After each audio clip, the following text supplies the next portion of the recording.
最近很像又有拿到另外一个工程，对不对？对对，是价值总额高达2.75亿令吉的这个事务新监狱的这个建设案。对，我们的团队呢已经有去了好多在马来西亚的监狱。OK，我们已经去考察了。这个监狱最重要的是安全性嘛，还有当然人性化，要怎么调和这一方面真的很重要。像如何设计这些进出口啊，还有这些我们的视觉啊，就是说 CCTV 要怎么照，就是要很准确的看到每一个角落，然后还有怎么样去做防逃的工作啦，防爆啦 ，OK， 要确保每一个细节。讲到要来设计监狱哦，我相信在马来西亚可能有经验的工程公司应该也不多。对对，政府的工程呢，我们的目标很清晰了，就是做这个残疾的学校。我们在沙劳越已经完成了20多所这个学校。你们非常有经验在这方面。我们很想把这个模式呢带到这个半岛这个。OK。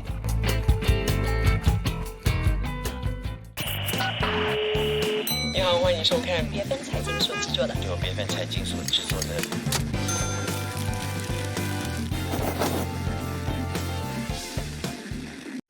开门见山是由 U Business 荣誉呈现 ，Ultra Business Reserve 为企业而设的网络。这个时候你在收看以及收听的是由 BFM 财经所制作的开门见山。你好，我是能杰。那么今天呢，来到我们节目当中的呢是曾经有来到我们的财经拷问，然后今天他换一个节目，来到我们这个开门见山当中，我们来欢迎和大控股的常务董事以及联合创办人谢文哲。谢总你好。你好，大家好，观众们好。是，那其实呢，说到和大控股呢，真的发现说最近你们真的是捷报连连，然后有很多的喜讯哦。那么当然，我们知道说马来西亚最近一个最具活力的这个经济板块，绝对少不了沙劳越这个主题。那大家都把这个眼光放在沙劳越上面哦，特别是沙劳越的各种大型的公共建设，还有这个绿色能源的转型的推动呢，沙劳越的这个建筑业正在迎来前所未有的一个黄金的发展期哦。那么在这一波的这个浪潮当中呢，其实和大控股呢是去年嘛，对不对？刚刚在 ACE 的这个创业板上面挂牌上市了哦。然后在最近呢，你们有很多的好消息，不仅是在今年1月份拿下了1.84亿令吉的这个沙劳越体育场的这个升级合约，最近很像又有拿到另外一个工程，对不对？对对对，是。那这个工程呢是价值总额高达2.75亿令吉的这个事务新监狱的这个建设案。对，所以今天呢就要来跟谢总聊一聊哦，你们是如何在这么激烈的竞争当中呢，来得标的，以及我最想问你的就是说，其实先来跟我们的观众分享一下，就是整个现在公司的气氛是怎么样子，是不是员工都觉得这个气势都被鼓舞了？其实平常心啦，平常心啦。OK， 当然拿到工程的时候，我们的团队当然会很开心。因为在投标的过程呢，我们投入了很多的这个努力跟我们的心血了，所以当我们拿到合约的时候呢，就是觉得到我们的努力会受肯定了。当然拿到合约只是另外一个开始了，接下来就是要确保我们如何把这些工作做好跟如期完成，这个是最重要的。是你讲到说拿到合约只是一个开始啊，可不可以跟我们再详细的聊一下，怎么叫做只是一个开始呢？因为我觉得要拿合约已经很辛苦了，但拿到合约之后，接下来还要做什么工作？可能可以跟大家分享一下。接下来的工作当然像我们这个事务监狱吧，因为它是这个 design and build， 所以现在呢我们都是比较专注在这个设计方面。我们有 engage 我们的这个consultant team， 就是我们的设计师啦，我们的工程师啦，还有 M&E 的这个工程师，都是要多方面配合。这个监狱最重要的是安全性嘛，还有当然人性化，要怎么调和这一方面真的很重要。再加上那些像如何设计这些进出口啊，也是很重要。要确保每一个细节，还有这些我们的视觉啊，就是说 CCTV 要怎么照，就是要很准确的看到每一个角落，然后还有怎么样去做防逃的工作啦，防爆啦。OK， 所以这方面呢，我们的这个设计师呢，现在的阶段呢，都跟政府有相关的这个单位呢，在仔细的在这个怎么协调了。OK，是因为讲到要来设计监狱哦，我相信在马来西亚可能有经验的工程公司应该也不多。对。那有没有参考一些国外的设计呢？我们没有参考国外，反正我们参考本地的。其实我们的团队呢，已经有去了好多在马来西亚的监狱。OK，我们已经去考察了。因为我知道，我一直听说啊，这个东马的监狱跟西马半岛的不太一样，就是东马的监狱呢比较干净，比较人性化一点。那西马的监狱或者是看守所呢，我们常常都听到很多的传闻，都说环境比较脏乱差一点点哦。所以这个部分的话，其实在东马整个设计，像你刚才讲的，这是一个蛮大的挑战。所以你们既要设计，然后又要去建筑，那我觉得这个过程其实它是不容易的，对吗？当然，是。所以在这方面呢，像设计方面，现在怎么跟着这个我们所设计的做好，也是另外一个挑战。当然还有很多这些coordination 的工作。OK， 像怎么把我们的 architecture、civil 跟 M&E 怎么配合在一起？OK， 这个很重要。所以我们就讲回以前的这个 BIM，就是协调这方面呢，肯定会给我们很大的帮助。OK， 是，其实我相信一个工程要做起来，真的是一个很庞大的一个工程哦。那么你跟您同样身为工程师的哥哥哦，也就是联合创办人谢文琪。对，那其实你们两兄弟在整个资源调度啊，还有这个机械设备，还有人力上面，其实是不是已经做好了充足的准备，来面对接下来各种各样工程的需求？对。因为在去年吧，我们都已经 hand over 了差不多6场工程。6场工程，对，所以基本上我们的 project manager 就是我们的 key personnel 都有充足的这些人手了。我们就是把它调动到所适合的这个新的这个工程。当然，因为这个合约比较大嘛，所以我们还是需要聘请一些 supervisor，多一些工程师 engineer，这个是肯定要的。OK， 在机械方面呢，我们目前为止还是有足够的机械去应对这些工程。但是别忘了，我们还有200多万的这个我们以前 IPO 的所筹募到的资金筹募到的资金，对，所以足够了。OK，在人力方面呢，那个我们就不打算再扩张了。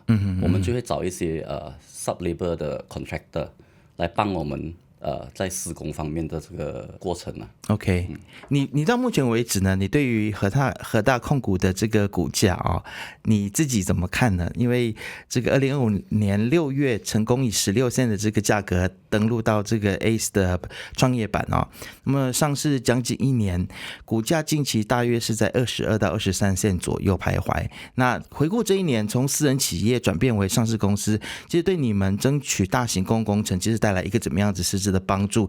那你觉得说接下来股民们或者你们的投资人对股价接下来可以有一个怎么样子的展望呢？其实股价的上下对我们公司本身没有什么太大的影响吧。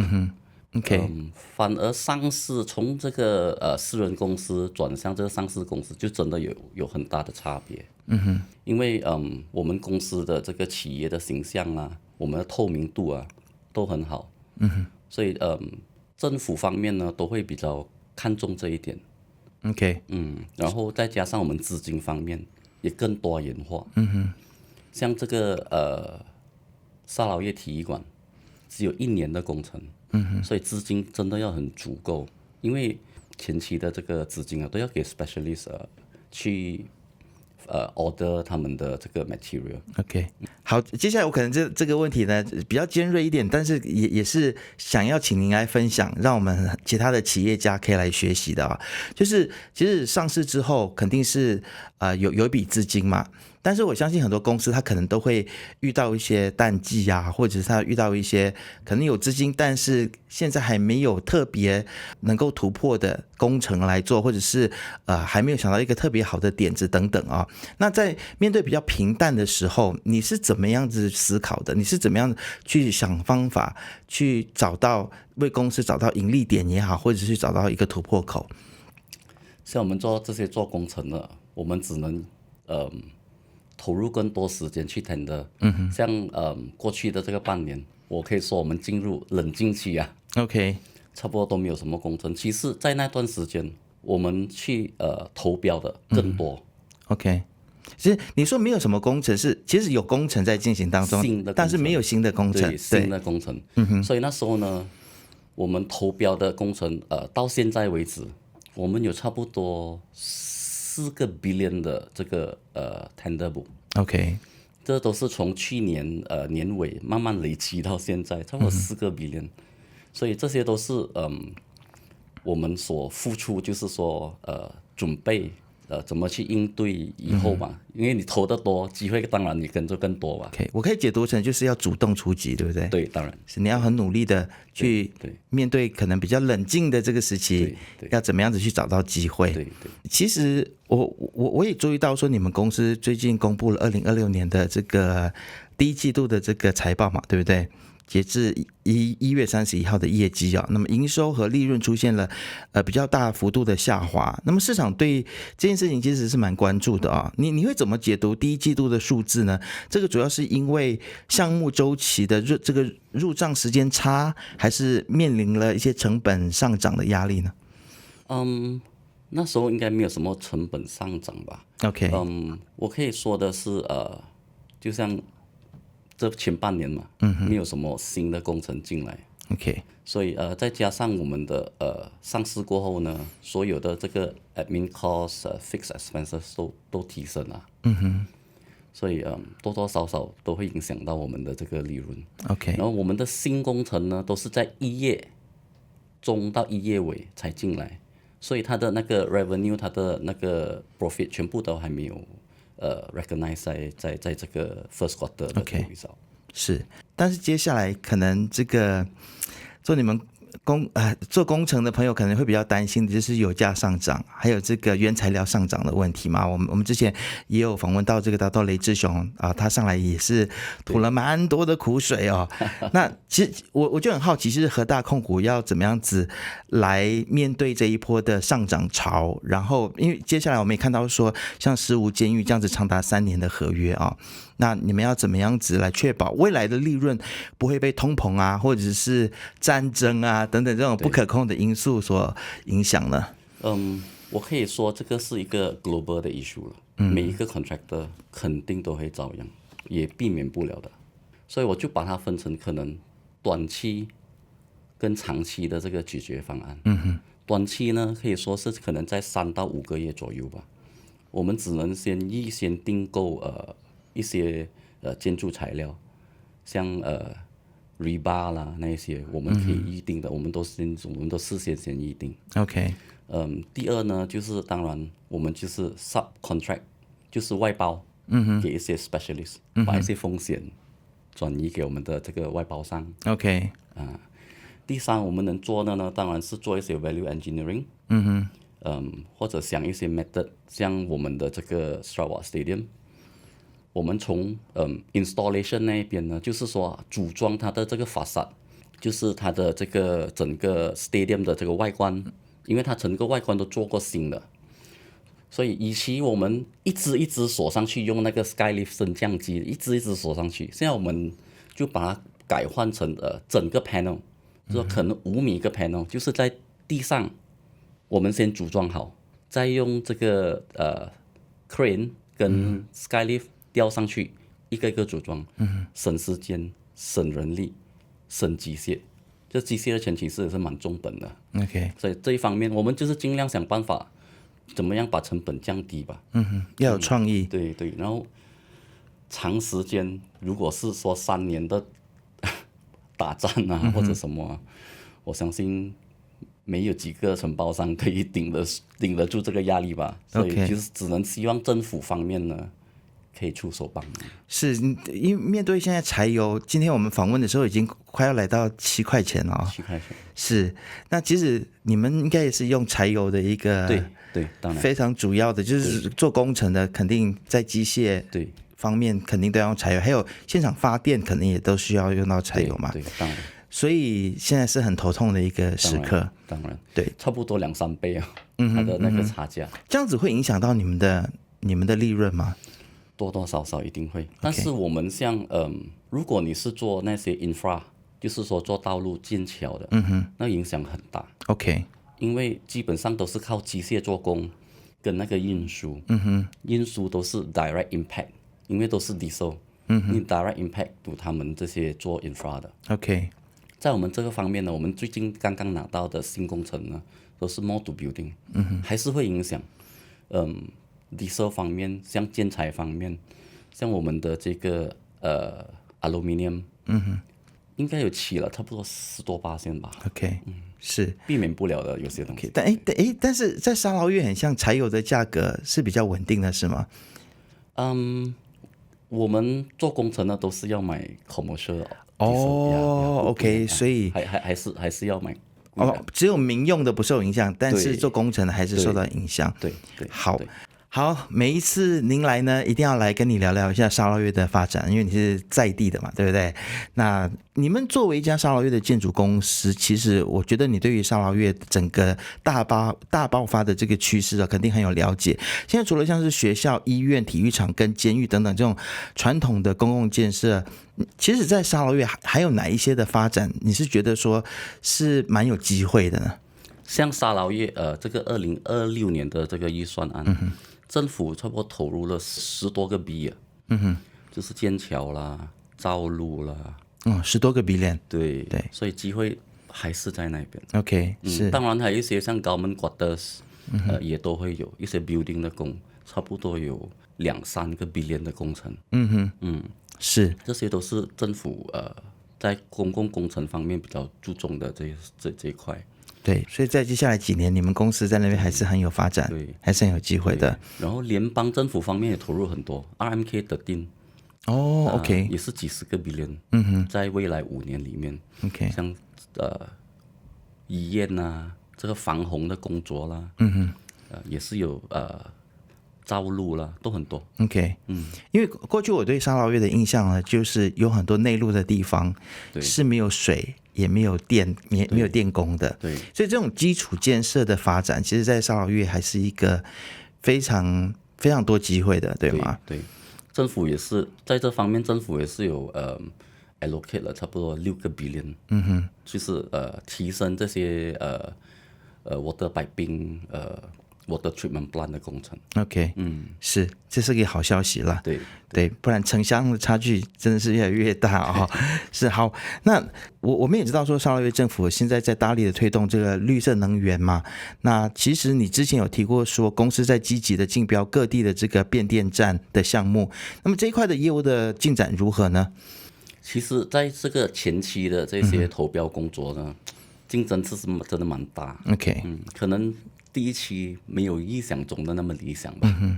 但是我们还是会再继续的这个去投标。OK， 我们现在继续努力。对，我们现在到现在也是很积极的去投标这一块，就是这个转电站的这一块。OK， 我相信，在这个绿色能源的这个方面呢，我相信我们可以未来呢，我们肯定可以分到一杯羹。因为像政府说，从 supply 5个 gigawatt 到10个 gigawatt， 在5年内，在另外一个5年，2035年会到15个 gigawatt，机会还是在那边的。是，而且现在很像你们公司的这个发展的目标，也不只是着眼在于沙捞越而已嘛。现在对于在拓展到比如说沙巴或者是西马半岛，之前其实这个问题我也有问过你来节目的时候但是因为今天是不一样的节目嘛，这是开门见山，所以可不可以跟我们的听众也聊一下，现在对于拓展到沙捞越以外的地方，你有什么样子新的想法？其实我们在这个半岛呢，我们已经有 set up 我们的另外一个 subsidiary 叫哈丹OK，基本上呢，我们也是会专注在这个政府的工程跟私人界的工程。政府的工程呢，我们的目标很清晰啦，就是做这个 Sekolah Daif，就是这个 dilapidated schools， 这残旧的学校。我们在沙劳越已经完成了20多所这个学校。你们非常有经验在这一方面。我们很想把这个模式呢带到这个半岛这边。OK， 是对。那这个其实也是一个良心的生意嘛，对不对？对，就这个，因为教育是非常重要的啊，所以你们有这方面的经验，我相信可以很好的带来西马半岛。但是随着现在你们有越来越多的大单在手，然后对于一直支持和大控股的这个小股东还有投资者，其实你希望大家如何看待公司接下来几季的这个业绩表现？那么公司有设定了30%的这个股息派发的政策，未来是否有信心能够持续的兑现呢？我也想再借着这个机会呢，要谢谢那些投资者对我们一路来的支持跟信任因为那些保留下来的这些投资者呢，如果你看回去，从以前的这个股价16仙到现在的20多仙，这我觉得这是我们对他们最好的回馈。OK， 当然未来我们会更努力，这是肯定的。是，我们也希望把我们这个和大的这个公司呢的价值提升。我相信这些都是对我们现在的股东最好的这个回报吧。你这次其实再次从沙劳越来到西马半岛这边，然后其实你刚才也有跟我分享说，昨天你们的发布会上面其实来了很多媒体，人数是多到你都没有想象到有这么多人会来，是吗？对，有差不多70多个人了。OK， 70多个人，然后几乎主要的媒体都已经到了。对于公司这么受到关注，最后有什么样子的感想，可能分享一下？当然很谢谢越来越有多人去关注我们这间小公司了。现在我们基本上我们的 order book 是已经有了，所以我们也会确保我们的团队呢要怎么 deliver，就是 deliver 我们的 result。所以希望这方面呢，我们在下一个second quarter， 希望会给投资者一个很好的这个理想的成绩吧，希望吧。好，那今天再次感谢和大控股的常务董事谢文哲来到我们节目当中。那大家如果对于今天的访问有什么样子的看法的话呢，都欢迎大家可以在下面来留言跟我们进行互动，也不要忘记要订阅、按赞以及开启小铃铛，就会看到我们所有最新的影片。我们下次见。让业务始终在线，安全无忧，持续领先，即刻开启您的 Ultra 5G Reserve。